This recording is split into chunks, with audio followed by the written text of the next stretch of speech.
Doctor Francisco Estrada, coordinador del programa de investigación Cambio Climático de la UNAM, sentado acompañándonos aquí de mi lado derecho, con un gran libro, con un gran trabajo hecho sobre cambio climático que está disponible y de manera gratuita para quien quiera tener acceso y ver estos números sobre cambio climático. ¿El cambio climático es en todo el mundo? Parece una pregunta boba, pero no lo es. No hay pregunta boba, primero. ¿Es en todo el mundo a la par? Hola Fernanda, ¿cómo estás? Qué gusto, es un doctor. gusto estar contigo y con tu audiencia. Sí, el cambio climático es global, pero se expresa de distintas maneras en distintos lugares del planeta. Hay lugares que se calientan mucho más, hay lugares que se secan, hay lugares donde les llueve mucho más, hay lugares que están más expuestos a eventos extremos. Y hay lugares que también no es solamente una cosa, digamos, física, sino cómo están nuestras sociedades como para poder enfrentarse a estos cambios. Si tenemos una sociedad muy preparada, con, digamos, investigación, con capacidades institucionales, pues es muy distinta, pues, digamos, los impactos que uno esperaría que ahí se den por cambio climático. Entonces, es muy, muy heterogéneo, ¿no? Cambio climático es, palabras sencillas, aquello que no sucedía en tal lugar, hoy sucede. Aquel lugar donde había calor, hoy llueve. Aquel lugar donde no llovía, hoy llueve. O sea, donde no pasaban el clima, pues, está pasando. Es eso, y también es lo opuesto. Hazte de cuenta, en nuestro país lo tenemos muy claro con la lluvia, ¿no? Más o menos nos sigue cayendo la misma cantidad de lluvia durante los últimos 100 años, pero el norte es más seco y el sur es más húmedo. Y otra cosa que está pasando es que, por ejemplo, pues tienes que los periodos de sequía son más largos y de pronto tienes unos tremendos eventos extremos en precipitación y otra vez seco. Entonces sí, hay cosas que se refuerzan y hay cosas que no pasaban y ahora pasan. Tenemos esos dos problemas.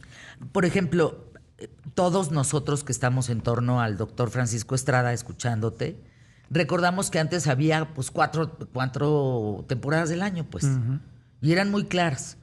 O sea, cuando llegaba el 21 decíamos, y llegó la primavera y salen las florecitas y así era. No, hoy no. Hoy no podemos asegurar que las lluvias ya acabaron y que ya no van a seguir. Hoy no podemos asegurar si ya arrancó el invierno o no. Hoy las temperaturas, y hablemos específicamente de México, comparativamente con el mundo, ¿cuántos grados tenemos más por donde se ubica México, geográficamente hablando, perdón? Sí, pues mira, es que es un poco complicado. Digamos, estamos viviendo un momento muy serio en cuanto a política climática y el estado del sistema clima actualmente.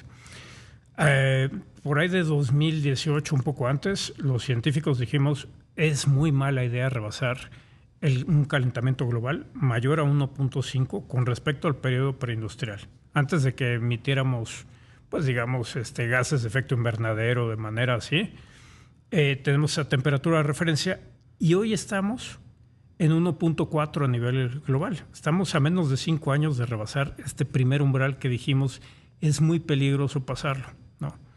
Ahora bien, como dices, México, pues tenemos que nos calentamos más rápido. El planeta se calienta alrededor de 2 grados por siglo. Esa es, digamos, a la tasa en la que va aumentando la temperatura. Nosotros nos calentamos alrededor de 3.2 grados por siglo. O sea, 1.2 grados por siglo más es un montón. Eso es mortal. ¿No? Y además nos hemos calentado 1.8 grados. O sea, el planeta se ha calentado alrededor de 1.4, nosotros 1.8. Y eso es, pues te estoy hablando de todo el país, pero si tú ves el país, un mapa de cómo ha ido el calentamiento en el país, también es muy distinto en donde estés. El norte del país tiene tendencias de 6 grados por siglo. 6 grados por siglo es una barbaridad. O sea, No, pues te mueres. Sí, son 3 veces a la tasa que está. Mira, yo soy de Parral, Chihuahua. Nada más me sitúo en Chihuahua. Pues por ahí están. Pues imagínense, 6 grados más en Chihuahua, no, hombre, pero ni para el frío ni para el calor. Sí. O sea, el calor ya de por sí, el siglo pasado, te quemaba todo, te quemaba todo. El cuerpo te quemaba. Y así el frío, pues te quema también las manos, te quema la cara, te quema. Es invivible, es insoportable vivir temperaturas de esa naturaleza. Y digamos, esa es a la velocidad en la que está aumentando la temperatura. Pero, por ejemplo, por ahí, por Chihuahua y todo esto, ya tenemos lugares donde hay aumentos de temperatura con respecto al siglo pasado de más de 2 grados centígrados de aumento. Eso Mexicali, lo mismo. Y lo malo es que yo te estoy hablando ahorita de la temperatura anual, pero no te estoy diciendo cómo está el día más caliente ese año, ¿no? O sea, eso ha aumentado todavía peor. Acabamos de sacar hace un año un estudio sobre eventos extremos. Y, por ejemplo, los días estos muy, muy, muy calurosos, estos peligrosamente calurosos que causan daños en la salud, en la agricultura, en la economía, la probabilidad de tener esos días se ha multiplicado por 5 con respecto al periodo 61-90 del siglo pasado. O sea, hace poquito, realmente, ¿no? Y también los eventos extremos de precipitación, la probabilidad de estos eventos muy, muy extremos de precipitación se ha multiplicado por 3 en algunos lugares de nuestro país. No es que haya aumentado un 10% o lo que sea, 3 veces más probable, ¿no? Entonces, nos estamos enfrentando a todos estos cambios. Pues también te acordarás del huracán Otis. Hombre, ¿no? Imagínate si no me acuerdo. Esto de... Exactamente, No, bueno, sí, no. sí. Pues la intensificación súper rápida que tuvo el fenómeno. Bueno, hay una cosa que también hay que comentar. Los que nos dedicamos a esto, yo llevo 20 y tantos años en esto. Hace 20 y tantos años que dijimos, esto viene y esto está ocurriendo. Y no es ciencia ficción. No. Y Otis se formó por 1,5 grados más, por haber alcanzado, entiendo, 31 grados en la temperatura del mar. Y se formó en cuestión de horas. Uh-huh. Y la cantidad de muertos, pues no equivalen a 40, como se dijo. Yo vi más en mi regreso a la Ciudad de México. Sí. Y otra cosa que es muy preocupante, doctor Francisco Estrada, y lo decía yo en el simulacro, en el segundo nacional de la semana pasada, pues ya no hay Fonden. O sea, ya no hay un problema contra desastres naturales, ya no hay una vaquita o un fondo económico contra desastres naturales en México. Y el cambio climático en México tendría que indicar, por lo que ustedes en la UNAM estudian, que van a venir muchos fenómenos más. No, y exactamente. Aquí hay una cosa que siempre que pensamos en cambio climático, pues ahorita estamos hablando de eventos extremos, de Otis, etcétera. Pero mira, yo soy economista y me dedico a ver cuánto cuesta cambio climático. Estudios que hemos hecho nosotros y los bancos centrales del planeta nos han mostrado que alrededor del 90% de los impactos económicos de cambio climático no vienen por los eventos extremos, no son huracanes, no son las sequías, sino son estos cambios de más largo plazo que va aumentando la temperatura, que va cambiando cómo llueve. Dale esa información. Y eso es el 90%, nada más 10% son los eventos extremos. Entonces sí, lo del Fondem es fundamental, tener algo que nos ayude cuando esto ocurre, pero tenemos que ir todavía más allá. Porque mira, esto es de otro artículo que publicamos el año pasado. Hay una parte que es muy buena, que nos pusimos a ver los distintos países, cómo están preparados para cambio climático, cómo es su población, etcétera.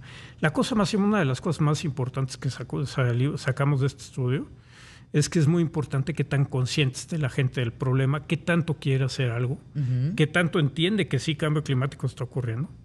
Y México resulta que es el país más preocupado del planeta por cambio climático, ¿no?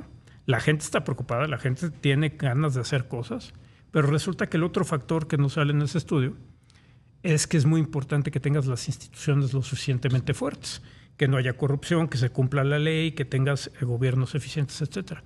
Entonces ahí es donde se atora, pero si te fijas tenemos oro molido en que la gente está consciente quiere hacer cosas, pero se traba porque no hay la capacidad institucional para llevar.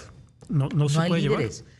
Yo creo que la universidad, la UNAM, ha sido un gran líder en el tema del cambio climático. Han hecho las cosas muy bien, han invertido en mucha investigación, en mucho estudio. Pues le trabajaron finalmente al gobierno para decirle dónde estábamos parados, porque ni eso sabía el gobierno de México, para decirle, pues mira, frente al mundo, este es México, este es el mapa, este es el cambio climático. Pues todo lo ha aportado la UNAM con sus propios recursos. Mucho. Y mira, hablando de eso, ¿qué tan serios nos debemos tomar esto? Volviendo a la parte de economista, si tú agarras todos los impactos que vamos a tener durante este siglo, de ahorita a que termina, ahorita vamos acortando. Yo iba a ir por 10 días, por una década. Por 10 años, perdón. Empecemos por todo el siglo, nada más para tener una idea.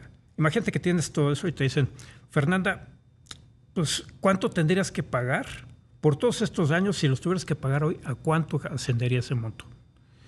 Y a lo que ascendería es que hoy perdiera 6 veces el Producto Interno Bruto de México, completito. El COVID nos costó 8% del PIB. Esto es 6 veces. Okay, no completo. Completo. Ahora imagínate, no quieres llegar hasta el 2100 porque es muy lejos. Vámonos al 2050. A ver, espérame, deja mirar nuestro SQTF. Digerimos primero la cifra esta. Sí. 6 veces perderíamos de aquí a finales de siglo el Producto Interno Bruto de México completito. A eso equivaldría a todas las pérdidas que vas a tener. Si tuvieras que pagar esos platos rotos hoy, sería 6 veces el PIB actual. Sin Fonden. A ver, recapitulo el dato que nos acaba de dar el doctor Francisco Estrada, coordinador del Programa de Investigación en Cambio Climático de la UNAM. A ver, Fernanda, público más inteligente de la radio y la televisión en México. Si sumamos todos los desastres naturales que van a ocurrir en este siglo XXI, en México, y tuviéramos que pagarlos hoy, equivaldría a 6 veces perder el Producto Interno Bruto completo de México. No solo desastres, agua, enfermedades, productividad laboral, agricultura, inundaciones. Ese es un dato. El otro dato, al 2050. Al 2050. Suponte que no quieres pensar hasta el 2100 porque es muy lejos. 2050. Bueno, equivale a que perdiéramos alrededor de 1.5 veces el PIB actual, ¿no? Al 2050. Al 2050, ¿no? A eso, todos los años de aquí al 2050, si los tuvieras que pagar hoy, sería alrededor de 1.5 veces el PIB actual. Ahora bien, ¿te parece también muy lejos el 2050? No, ¿Qué te me parece lejos, pero bueno, pensemos 2030, pues. Pensemos en este sexenio de 2024 a 2030. Es alrededor de perder el 25% del PIB actual. Todos los daños que vamos a sufrir durante estos próximos 6 años por cambio climático equivaldrían, si tuvieras que pagar hoy eso, sería como el 22% del PIB. ¿Qué significa eso? ¿Qué angustia puede representarte a ti como investigador, a la UNAM como organización, como institución, como el liderazgo que tiene a nivel mundial entre las universidades? ¿Qué significa este estudio de lo que han encontrado? Pues mira, es una angustia enorme porque, bueno, ahorita estamos hablando de pesos y centavos y a lo mejor suena pues muy impersonal, pero cuando uno va y, por ejemplo, te cuento ahorita qué pasa en la agricultura. Bueno, en la agricultura, cambio climático para México en la agricultura significa que vamos a perder una buena capacidad, una buena parte de nuestra capacidad de producir alimentos, ¿no? Uh-huh. Eso es a lo que vamos. Perder, por ejemplo, alrededor de 40% de los rendimientos de maíz, ¿no? Perder alrededor hay lugares que hasta el 80% en algunos cultivos, hay estados que perderían hasta el 80%, perder la capacidad, por ejemplo, de producción de caña de azúcar en muchos de estos estados. Y te cuento nada más como un ejemplo. El primer artículo que yo hice en mi vida fue sobre producción de café en Veracruz y cómo le iba a ir por cambio climático. Antes de que llegara Marte. Antes sí, porque ya ves la morenista, ¿no? Que dijo que ahora nos vamos a ir a Marte. Eso también. A dejar café. Sí. Sí.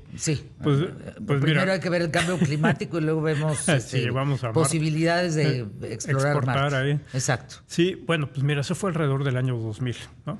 Entonces, cuando hicimos ese artículo dijimos, pues vamos a pensar qué podría pasar en el lejanísimo 2020. Y dijimos, pues vamos a ver cuánto baja la producción de café. Y lo que encontramos era 24% que iba a caer la producción de café en Veracruz. Ahora ya pasó el tiempo, ya pasaron esos 20 años. Vamos a los datos y ha bajado un 48% la producción de café en Veracruz. No quiere decir que todo es clima, obviamente hay muchos factores, ¿no? Pero sí quiere decir que algo está pasando. Que ha bajado, ¿no? 46%, eso es un número inmenso. Y lo peor, eso lo hicimos para Veracruz. No hemos hecho para Oaxaca, ni hemos hecho para Chiapas, pero sí me di la tarea de ver qué había pasado en la producción de Oaxaca, específicamente de Puebla y de Chiapas. Y han bajado entre un 60 y un 30 y tantos % la producción de café. ¿Por qué, doctor? Eso es lo que estamos estudiando ahorita. Puede ser, como nos sugiere el caso de Veracruz, que cambio climático tiene un papel importante, o puede ser también, digamos, políticas agrícolas que cambiaron los subsidios, y lo más seguro es que es una combinación de todo eso. Pero lo que sí nos habla es dos cosas. Hace 20 años que dijimos aguas con cambio climático y la producción de café en Veracruz y no pasó nada. De hecho, más bien sí pasó, pero pasó todo lo que no hubiéramos querido. En vez de minimizar los daños, de alguna manera se amplificaron, ¿no? Entonces, ahí nos habla mucho de las capacidades que tenemos para adaptarnos y para enfrentar cambio climático. Es impresionante los datos que estás dando. ¿Los gobernadores saben esto? ¿Presidencia sabe esto? Pues supongo que sí. Y no de ahorita, supongo, sino... no sé. Ya eso me hiciste dudar. No, mira, tenemos una muy buena relación ahora con Semarnat y con el INEC. De hecho, hemos estado actualizando todos los estudios sobre agricultura, agua, salud, impactos económicos. Estos datos que te doy pues vienen en el reporte que entregamos, precisamente para que se tomen las mejores decisiones, para que contribuyamos a que se tomen las mejores decisiones, ¿no? Híjole, es preocupante que no estuvieran enterados, porque si algo pasó justamente en Otis, era que nadie estaba enterado y que nadie hizo nada al respecto. Lo que pasa es que hay un problema enorme de comunicación, que es, por ejemplo, en la parte de la ciencia, ya esto de la intensificación rápida de huracanes tiene un buen rato que se discute. Tiene un buen rato que sabemos que si tienes un huracán categoría 2 cerca de algún lugar poblado, pues con cambio climático tienes que actuar como si eso se fuera a convertir en 4 o 5, categoría 4 o 5, porque las probabilidades de que eso ocurra son altas. Y además, doctor Estrada, las categorías ya hoy son potencialmente más graves. Pues una categoría 4 ya no es como la de 4 de hace años. No, y no es la 4 de hace años, porque también hay una cosa que también tendríamos que tener muy en cuenta. No hemos sido muy inteligentes en diseñar las cosas. Ponemos gente y dinero y todo esto donde pegan los huracanes y seguimos haciéndolo, ¿no? Entonces también hay una cosa de planeación muy importante.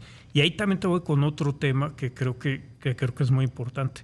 Esto que te comentaba de los daños económicos de cambio climático, ¿dónde crees que son mayores los daños? En ciudades. Pues sí, México, Guadalajara, Monterrey, Ciudad de México. Sí, las estimaciones que tenemos en esta década o en la que viene, vamos a estar perdiendo cada año alrededor de $2,000 millones al menos por cambio climático, ¿no? Pero ¿cómo eso no está en la agenda? Pues estamos empujando para que esté en la agenda y te digo, tenemos muy buena relación y parece ser que esto está entrando, digamos, en las tomas de decisión. Pero además es que te platico muy rápido en ciudades por qué tanto lío. Pues en ciudades, por ejemplo, a nivel global tienes más del 50% de la población y se genera alrededor de el 80% del Producto Interno Bruto. Entonces lo que pasa en las ciudades es fundamental con lo que pasa en el planeta. No estamos tomando medidas. Y hay cosas muy sencillas. Mira, así como estamos hablando ahorita de cambio climático global causado por los gases de efecto invernadero que ponemos en la atmósfera, a nivel de ciudades tenemos otro calentamiento, otro cambio climático pero local. Cuando tú tienes, por ejemplo, un terreno natural y llegas y urbanizas, cambias el clima a nivel local, ¿no? La Ciudad de México tiene alrededor de 3 grados de calentamiento por la urbanización. No, es que eso, miren, para tomarlo de verdad en serio, la información que está dando hoy, 22 de septiembre, el doctor Francisco Estrada, coordinador del programa de investigación en cambio climático de la UNAM, aquí en ¿Qué tal, Fernanda? Es gravísimo. Es gravísimo la información. Es muy grave lo que estás diciendo. No se está entendiendo. Hemos vivido los pajaritos que se han caído muertos. Cuando esos pajaritos no sean pajaritos y seamos nosotros, vamos a estar frente a una crisis importante. Y cuando nos demos cuenta... Importante. ¿Sabes? Y cuando nos demos cuenta de que cuanto más tiempo pasa y no nos adaptamos, no nos hacemos menos vulnerables, no bajamos las emisiones, y esto tiene que ser a nivel global, lo que pasa es que estamos cancelando futuros. O sea... A ver, explícate. Sí, por ejemplo, México podría producir tener un nivel de economía de tal tamaño, bueno, eso no va a ser alcanzable con cambio climático. México podría producir alimentos para la soberanía, no va a ser posible. ¿Quieres combatir la pobreza? Bueno, va a ser mucho más difícil con cambio climático, ¿no? ¿Te gusta la cerveza? Una de las cosas que estamos sacando en este estudio es, estudiamos varios cultivos y entre ellos la cebada, que al principio era, bueno, la cebada no es tan importante, ¿no? Muy poco. Bueno, resulta que tú estás en la cadena de producción y el mayor producto de exportación de México agropecuario es la cerveza, ¿no? Somos exportadores, pero bueno, resulta que esa cerveza, la mexicana, se produce con granos de cebada mexicanos y van a caer los rendimientos de la cebada. Bueno, nos pusimos a ver a cuánto equivale eso y equivale a perder hoy 700,000 millones de pesos en pérdidas en cerveza. Te cuento lo que pasa en el arroz, lo que pasa en el trigo y en el maíz, ¿no? Nos pusimos a ver esos tres cultivos muy importantes porque están, digamos, en la canasta básica. Y resulta que, pues además de verlo en dinero, que se pierde un montón de dinero, nos pusimos a ver cuántas kilocalorías estamos dejando de producir que pudieran alimentar a alguien aquí en México. Ahorita, nada más con esos tres cultivos, arroz, maíz y trigo, ahorita producimos 70 kilocalorías por persona por día menos por cambio climático. Si te vas a finales de siglo, eso llega casi a 500 kilocalorías por persona por día. No. Doctor Estrada, yo creo que es uno de los programas más preocupantes que he tenido en la historia de ¿Qué tal, Fernanda?